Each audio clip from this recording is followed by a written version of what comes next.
My presentation styles are a little different. I like to ask questions of my audience, so mute yourselves now, but don't take your hand off the mouse, the trigger button, so you can unmute yourself and chime in whenever I do open the floor up. Also, while I'm giving my presentation, I'd like you guys to be thinking about some challenges that you may face in your own work environment when you're communicating with non-techies or people who are not in the security arena. So without further ado, everybody see my screen okay? Can I get a thumbs up? All right, thank you, David. I can't see everybody, which is a little annoying, but that's okay. I'll make do. Thank you, Mo, for the peace sign.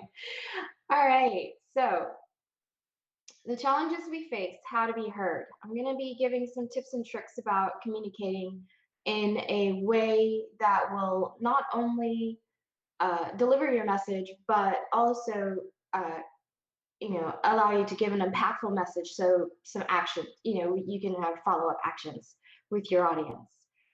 And I'm not just talking about like one person and then you have a group of people that are listening to you, which may be the case as well. But even in a one-on-one with a CEO or someone else from a different department, uh, we kind of need these soft skills to help get our security message across. So how can we retain attention and deliver an impactful message? First off, you need to know your audience, and we'll go into some details on that. The second thing is talk the talk, and the third, walk the walk. So we'll come back to these as we go through each slide, but let's start with know your audience. So you need to tailor your message to your audience, and sometimes that's not easy on the fly. What I've found is that, um, let's see, what's a good example? I don't know, you're in the break room, the CEO walks up and says, "Hey, how's it going? What's it like on the security side of the house?" And then you start talking about whatever project that you're working on, and you drop all these acronyms in this alphabet soup. Anybody been there? And you see the guy's eyes just glaze over, or their attention is on their phone within, like, I don't know, not even 2 minutes of your explanation. You've already lost them. So you kind of have to know that when you're talking to the C-suite level, they're all about business objectives. They're about meeting the deadlines, meeting the quotas, and all this type of stuff.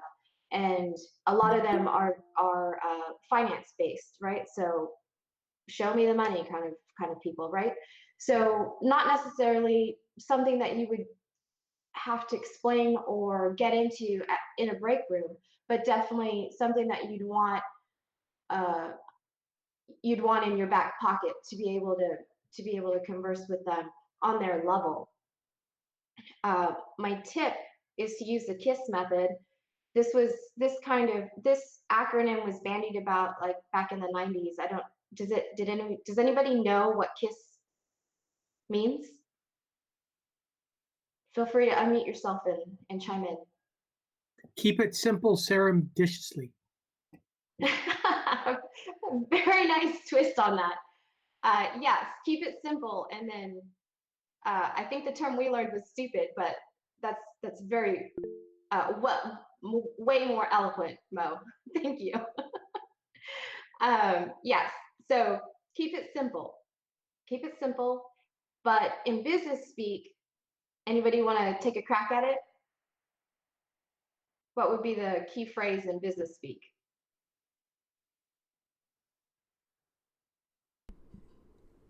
Coffee is for closers. Nice. Thank you, Omar. I was aiming for keep it high level, but coffee is for closers. That also works. All right, so um, I'm going to give some scenarios to you, and if if you feel confident enough, you can pipe up. But I'm going to give you a scenario, and what I'd like you to do is find a different way or a high level way of explaining this scenario. So let's say that you're talking to people in payroll, and there was a flagged phishing mail targeting payroll personnel to try to get so and so to or try to get them to change the bank account information on maybe it's even your account, who knows. So how would you at a high level explain this to the payroll team so that they'll be aware of what kind of phishing attack is coming in and not fall for it? I saw David nodding. Do you have kind of an idea? No? Be brave. Anyone?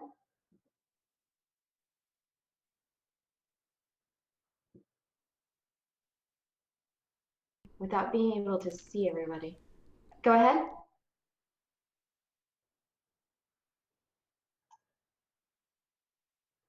Okay, I won't call on anyone and make someone uncomfortable. But what I was looking for is something like, if you sit the payroll team down, they are accounting people, and they're going to have more of a numbers mindset, right? So you might be able to approach it by saying, if you were to click on one of these links, or if you were to reply to one of these types of emails that come in, uh, asking for a change in someone's banking information, this could cause X number of loss, X number of dollars of loss to the company. So I really need you to pay attention to these types of emails.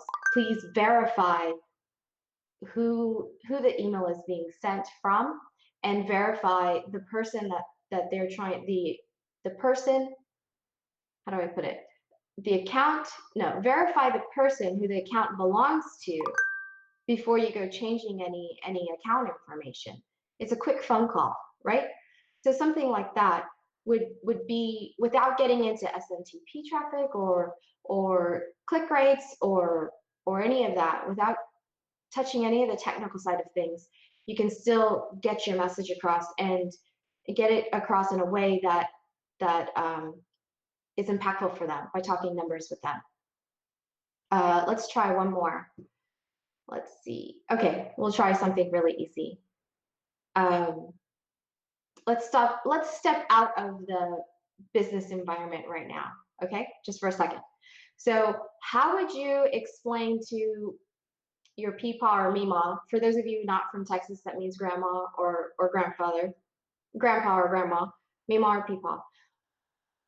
How would you explain to them, your grandparents, on why oversharing on Facebook is not a good idea? Oh, that's a hard one. Really? Yeah, Any because ideas? my grandparents don't know what Facebook is. Oh, well then, yeah, that doesn't apply. Well then, how about your parents, your mom and dad? To be honest, I usually use fear in that sort of scenario where they say like, hey, I'm sharing all this information. It's like, well, think about it this way. If I needed to get access to, let's say, your bank account information, and I somehow knew like what bank that you go to, and if I wanted to get access, I could use the information that I'm gathering from your Facebook profile and use it as some of the security questions that bank might be using. So what is your maiden name, or what is your mother's maiden name, or what is your favorite vacation spot, or what elementary school did you go to, all of that kind of stuff. Yes, exactly. I think we techies call it OSINT, right? Yeah, open source Open source intelligence. intelligence. Yes, thank you, Omar. And I really like the way that, even though you said security questions, you didn't just leave it at that, because some people don't know what security questions are, or what we mean by that. But you went to clarify, talking about maiden name or and so forth. I don't need to repeat everything you said, but that was great. That's what I'm looking for. And those are the types of things that we need to be aware of, that we need to, explain it. Even though it seems like a given for us, it might not be a given for our audience. That was great. Thank you, Omar. Anybody else want to chime in if you have a different view? I see Mo, you unmuted yourself. I did. I couldn't get past the Mima reference. So I always use with and I'm going to say older people, but I qualify in that category as well. I try and focus it on is if somebody was coming to your front door, how much information would you give them? Oh, that's a good analogy. You open the door, you see who they are, you talk to them. What do you want? Why do you want that information? And that makes it more real for my parents, at least, and for other folks that are trying to understand security and the pitfalls that could befall them. Yes, very good analogy. I'm going to steal that one. Thank you. It's all yours. All right. Anybody else want to chime in, or shall we move on to the next slide?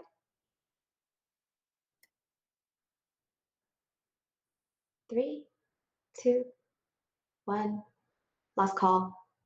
Okay. Moving on. One other tip before I go on to the next slide.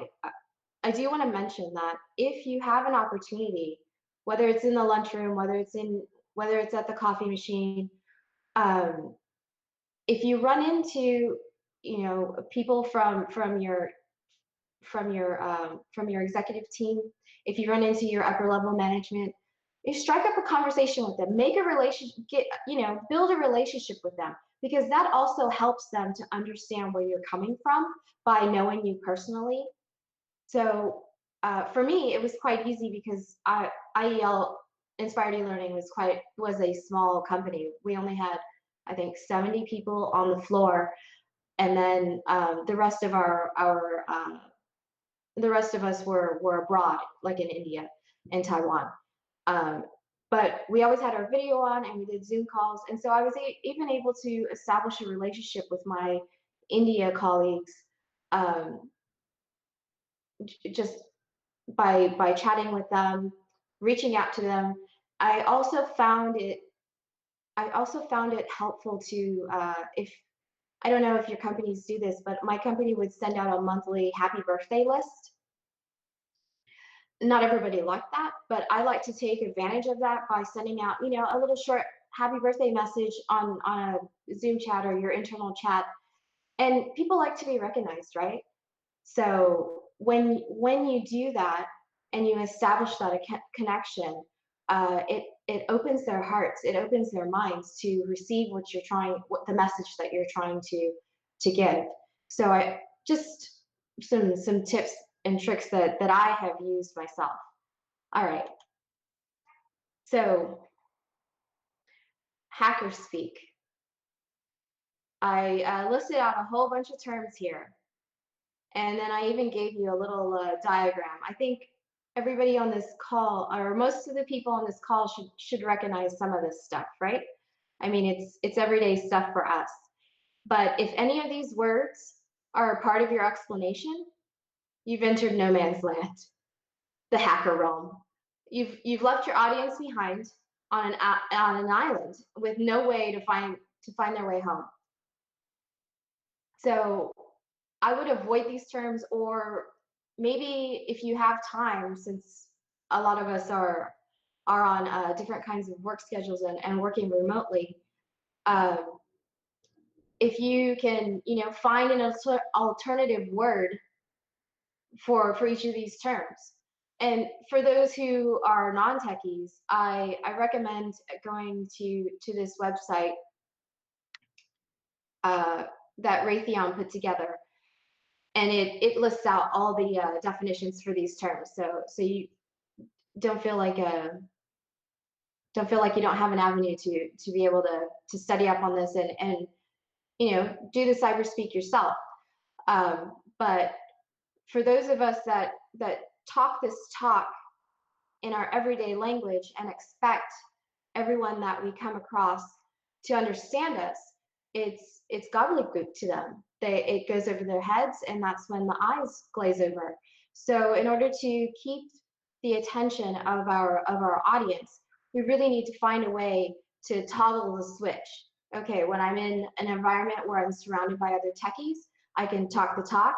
But when I'm in, corporate office or a boardroom meeting or a meeting where we have multiple different stakeholders from different verticals or departments, then I need to tone it down a little. I need to toggle the generic speak switch on and not expect everyone to understand these different concepts, security concepts. So going on to our next, I kind of led up to it, but talk the talk. So not only do we talk our own security speak, but we need to be able to turn on that business speak, right? So how do we relate security issues to business objectives and strategies? And I've only put a few here. Let me get one of them up. I've given a couple of examples of the differences in our ways of communicating. So a security issue, we need to provide online access to an external facing customer portal. And I'm sure already those of you who are on the security side of the house, you're already thinking, access management, authentication pieces, multi-factor authentication, SSO, SSL, whatever else that goes into all of this, providing online access to anyone really, right? But if you were to delve into all of that and list all the different technologies that need to be touched and secured and locked down, your C-level people they're not going to be with you during that conversation. You're going to have left them behind while you went on ahead. So we need to be able to relate these security issues to your business objectives and be able to speak their speak. So all of this translates to increased customer engagement. I mean, you took like a 5-minute explanation, and now it only takes 2 seconds to say it. They don't want to know all the nitty-gritty stuff. But if they ask about it, because some C-level executives are interested and are, somewhat techie inclined, then great. If they're asking you specific questions, then go down the rabbit hole with them and educate them or learn from them or, bandy about ideas. I'm not saying don't ever go there. That's not what I'm saying. I'm saying is give them something to grasp first. Increase customer engagement. If you want to increase customer engagement, then I need to be able to do A, B, C, and D. And that's it. Any thoughts so far? Is this making sense? Yes? Thank you, David. Okay, so here's another example. I'm sure, especially with our remote workforce, we're having to implement SSO and MFA for not just customers, but for our own people, right? But not everyone knows what MFA is. I mean, the HR department might not know how to access their online portal, employee portal, using MFA. Or maybe it's not even set up and they have to set it up themselves. How are you going to explain that to them? How are you going to explain why they need to use MFA? Because the first reaction to anything new is, I don't know about that. I don't know what that is. I don't want anything to do with that. And already they've shut down. Their attention is somewhere else. They're planning their summer vacation or whatever. So we need to be able to translate that to, if you want to secure access to corporate networks and systems, we need to have our workforce use SSO through like Okta or something, and then MFA and get that set up. MFA is multi-factor authentication, like getting a ping from your phone, whether it's through a phone call, a text. Although I think a lot of people are leaning towards getting an authenticator app instead. So you have like an RFID chip, or you have a code. I mean, an app that gives you, that spits out a string of random numbers at any given. I think it's on a 10-second cycle, or I guess it depends on the app. But anyway, here I am going into the weeds when you guys probably already know this stuff. So that was an example of what you should not do. Try to keep it high level. So we translate this into the reason we need these things is to secure the access to our corporate network and systems. You don't want to be the failing point and have someone be able to hack our systems through your insecure login methods.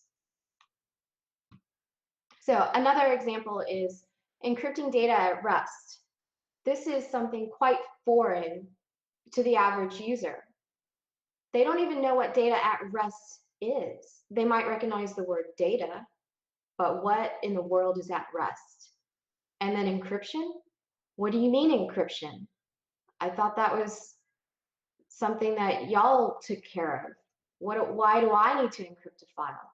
Or why does my laptop need to have BitLocker on it when I can't remember that string of numbers, and I can't get into my laptop if I can't, you know, but they probably don't even know BitLocker. But that's my point. That's my point. So the way that you can explain this is using the business speak. Security, we want to, I'm sorry, that should say secure. We want to secure corporate proprietary information and PII, personal identifiable information, especially for those who are in the health industry, or even like the security awareness training space. We have a lot of emails. We have a lot of usernames and email combinations. And for the longest time, we weren't encrypting that. And it was me and two other people who kept harping on the reason why we need that data, that PII encrypted, even though we're just a security awareness training and we're not in, we're not protecting mounds of money or something in like a bank or someone in the finance sector. So it was a trial actually to get people to understand that email addresses, usernames, passwords, date of birth, all of this stuff needed to be encrypted, and so like I said, to keep it high level without getting into all the weeds and all the different types of encryption methodologies, you just tell them, if you want to keep your proprietary information and your PII, if you're going to keep that on a server somewhere or in the cloud somewhere, then it's open access to anyone, especially if it's stored in clear text. But I wouldn't say clear text, because that's another term that we like to bandy about, but it's not used in an average setting. So in plain words that you can just read, you'd have to explain that. So anyway, my last example. So the security issue is mandating the use of VPNs. So, I mean, I threw it out there to thwart man-in-the-middle attacks, but of course, VPNs do a lot more than that, and it's not foolproof, right? We could really go into the weeds, but I'm not gonna go there. So to translate this to a business objective, you can validate why we need a VPN by telling the C-suite or the board we need it to protect corporate communications. And with everyone working from home and dialing in, if they're accessing those encrypted files that we have, if they're accessing those files to get their job done, they need a secure tunnel to access those files. And that's why we need this VPN technology and whatever costs are associated with it. Are there any other examples that might come to mind on your end, or anything resonating with anyone?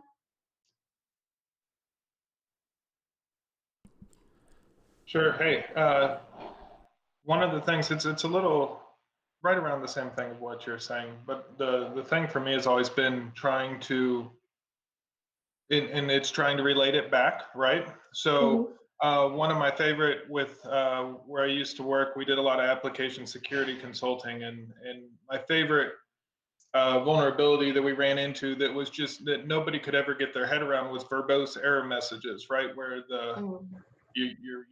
you're disclosing too much information, and all it was to the customer was like, hey, I need these end users to be able to call in with their specific issue that says you are not at the right user access level to get to this page with all the details in the message, right? And you're like, it didn't matter how many ways, how many people we brought on the phone to explain it. Like, that was one of those that you could just never really drill home with people, because it was all about ease of use for the end user.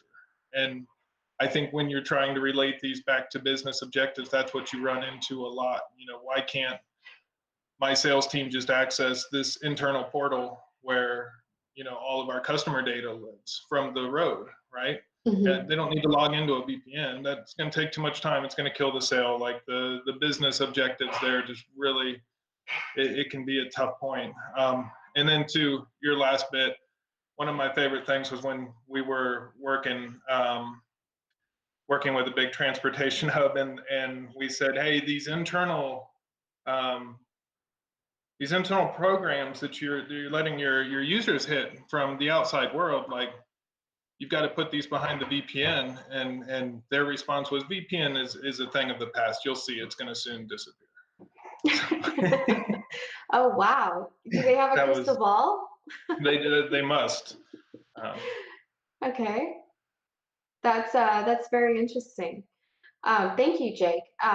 Very insightful. And I really like, well, I commiserate with you about verbose warnings, error messages. I fought that battle very, very hard on our own, with my own teams. Right. Yeah. So we ended up doesn't seem like the one that codifying you should have to fight, right? Right. Yeah, exactly. Our support team was not happy with what I wanted to do, but we did end up coming to an agreement, a compromise, where we would put a little code at the bottom somewhere, obscure, microprint, and that would help them troubleshoot. Yeah. Thank you. Anybody else want to add? I have something that I want to say really quickly. This is a really good slide, I feel, because a lot of security people tend to forget that security has to line up with business objectives. Because, like, as you said earlier, it's not just about we need to be secure for security's sake. It's like, well, what is it that we're trying to secure? What is it we're trying to maintain? And maintaining is, we want to maintain the business. We don't want to maintain security for security's sake. We want to make sure the business can actually run. It can do so without interruption. And even when it does become interrupted, there is a pathway to make the business continue. Those are all things that would be considered in a good security plan.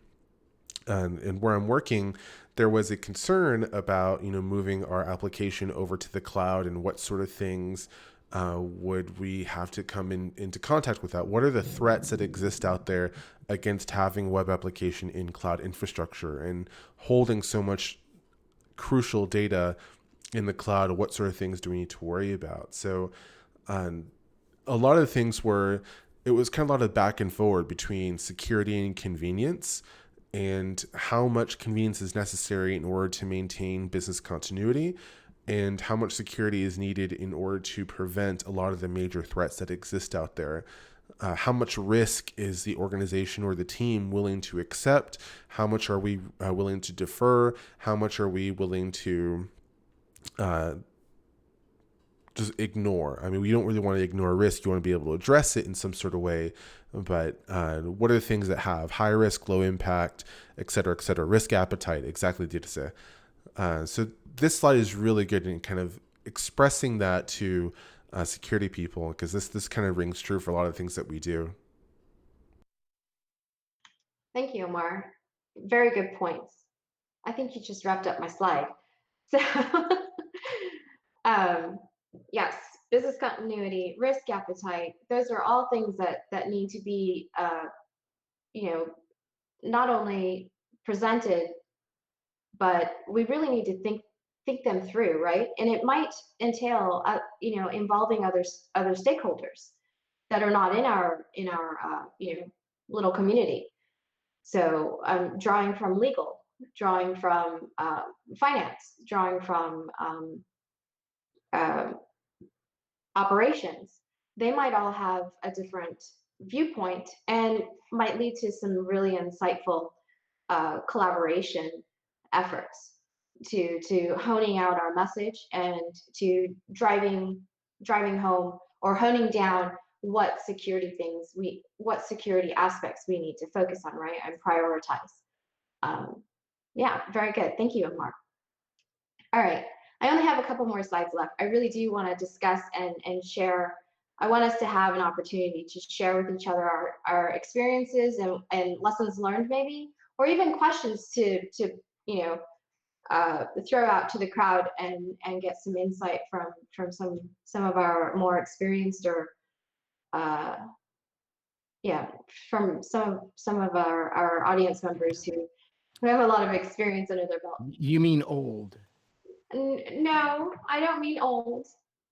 I mean very well experienced. She means seasoned. Seasoned. Thank you. All right. So by keeping these things in mind, especially what Omar hit on, you can have that eureka moment where everybody at the table, their eyes light up and they're like, oh, I get it now. Oh, I see why security is so important. I see that you guys aren't just here to hamper business, but you're actually here to promote our business and to help us succeed. And once you get them to on their idea of the security people and what we're trying to accomplish, you'll see that the ball starts moving a whole lot faster.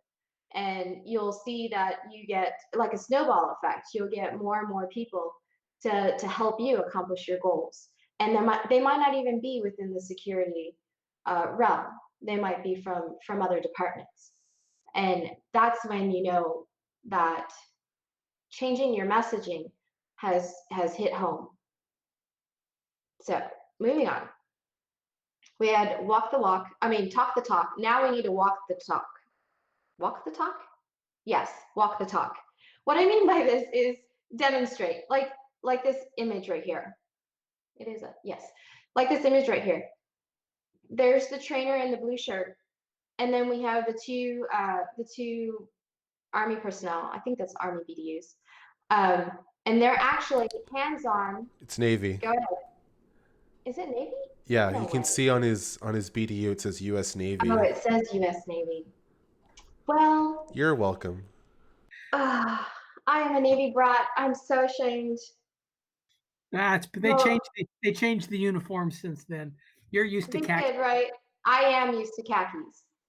Yes. I used to press my dad's khakis. Okay, stand corrected.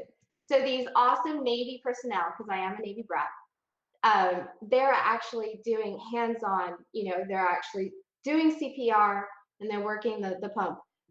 And this is what we need to be able to do for our audience. And I know that it's not every day you get to sit down at a computer with your CEO and be like, hey, let's hack some stuff. It's not something that is a norm or an everyday occurrence, right? But you can create something to the effect where you do sit down one-on-one with a board member or with someone from the C-suite, or even with someone from upper management from a different department. You can sit down with them and provide some hands-on, simple hacking experiences, like hacking a password. That's really easy. You just need to get the right tool, right? Like, I don't know what's popular these days. I mean, when I was in school, it was Abel and Cain, or Cain and Abel, and Jack the Ripper, and things like that. I'm sure there's more fun stuff out there these days. And then the other thing is, I've been harping on, upper management and C-suites, but this message needs to go down to even our coders, our developers, our software engineers that are out there, deep in the weeds with code. And these days, a lot of them are getting their ideas, their coding ideas, from open sources, like on GitHub, and they're just copy pasting. And sometimes that code is not secure. So we need to be able to drive home the point that everybody needs to be involved in security. Everybody needs to have a security mindset. And the only way to really drive this home is to have these hands-on experiences. For me, with my engineering team out in India, that's a little difficult to sit down at a desk and hack together. But I was always sending them links to different articles that I found. I introduced them to the OWASP Top 10 Security Cheat Sheets, which I list in my resources. I also, every time I came across, hey, there's this code out there, you shouldn't use it, or sometimes there would be a readout of different code sections and what to look for. And if that came across my table, then I immediately sent out an email. Hey, just being, your neighborly security person, here's what's going on out there right now. Please be aware of these things. And I didn't know until last year that my messages were hitting home. And I had an actual one of our engineers on the QA team reach out to me directly, and he was like, you know what? This security stuff is really interesting. I want to be a security professional. What certs should I start on now? And that was like amazing to me. It was like, it was like everything that I worked for the last 3 years coming to fruition by having my coder wanting to be in the security space and wanting to actively go out there and get a CEH, a Certified Ethical Hacker cert. And I've been helping him. I still am. I'm helping him study and sending him materials every time I come across anything that I think might be interesting to him. So walk the talk. And a simple hands-on hacking that came to mind. I just listed some out, but I'd really like y'all's input. So OSINT, we talked about OSINT, open source intelligence.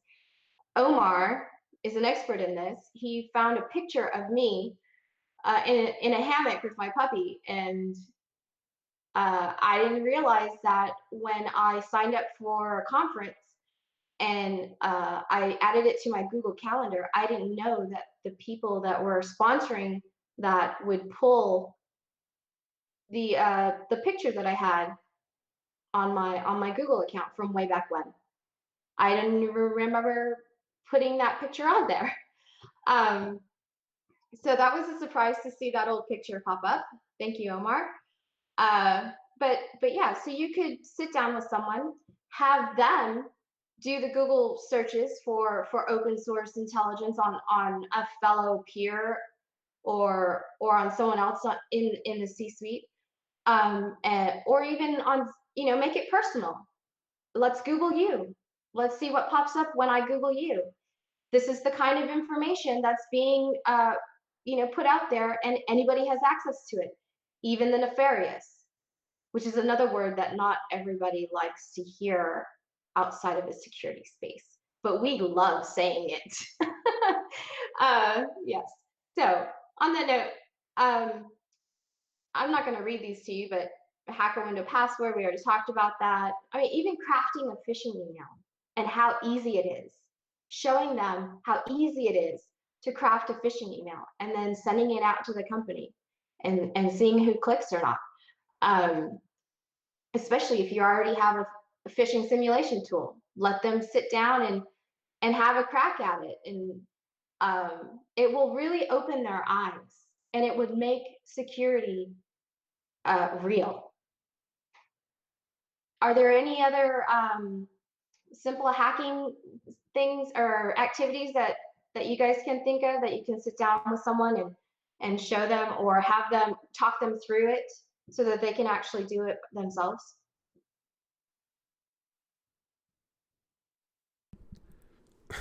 Put out a tweet asking people for the common security question stuff, but don't make it seem that way. Be like, We're taking a poll. yeah, kind of like taking a poll, or just like, your whatever name is the street name that you grew up on and your mother's maiden name, like stuff like that you can just like pull information from them, and they don't even realize. They're just like, oh, this is fun because I'm putting words together. Yeah, exactly. That's tricky. I mean, sneaky. Very good, Omar. Anyone else? David, do you have anything? Not offhand? Anyone else? Don't be shy. There's no judgment here. Okay. Well, with the recent Zoom bombing and all of that stuff, I went ahead and put on the crash a Zoom call. So I hear that there's a lot of nifty tools out there for that. And then intercepting a two-factor verification code might be a little trickier. I've never actually done it myself, so I don't know, but I've read up on it a little bit. But anyway, there are different things out there. I think using open source intelligence to your advantage is, I mean, even with that, you'll make inroads. So, okay, my last slide is resources. I'll try to fill this up a little more. I do have a couple other sites that I like to use and reference, but I didn't think to put them on here when I was creating this. So I'll add that before we send this out to you guys. I will definitely be sending this out so you can get the links that are embedded in the PPT. But yeah, the OWASP top 10 security cheat sheet, if you share that with your engineering team, you might have to walk them through it. I mean, it's like I don't know if you guys have seen it, but it's a list of a lot of different things. So just sending that might be a little overwhelming. I wish I had, while I was still with IEL, I wish I had crafted a weekly kind of, let's tackle this topic kind of a weekly session with them. But I didn't think to do it while I was still there. I didn't know that COVID was going to hit this year. If I had had that crystal ball, I would have done a lot of different things last year in preparation for the layoffs. But in any case, so that's the end. What I want to do next, let me stop sharing. What I wanted to do next is open the floor up and get some insight and share your experiences with us. Or if you have a question, please feel free to unmute yourself. I haven't been keeping track of the chat room. Is there anything in there? I'll go ahead and stop the recording now. Okay. Thank you all for watching. Be sure to hit the like and subscribe button down below, and we'll see you guys next time.